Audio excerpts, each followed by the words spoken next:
just went to Woodcraft yesterday and bought 3 new pieces of wood.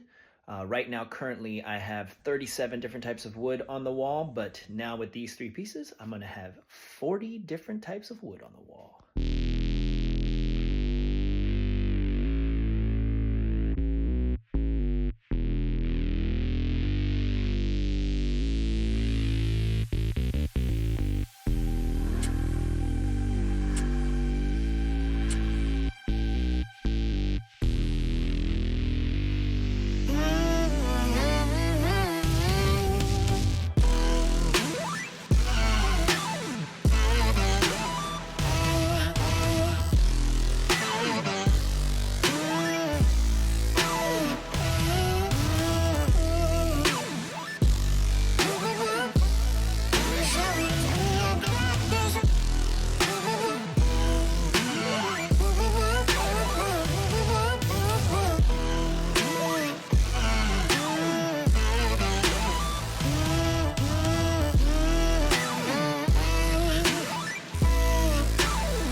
I'm really enjoying this new Catalogs piece that I got.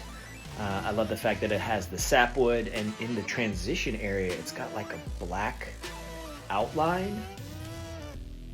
It's got a beautiful purple hue on it, and it has like a ghosting effect almost, where it looks like it's underneath the layer.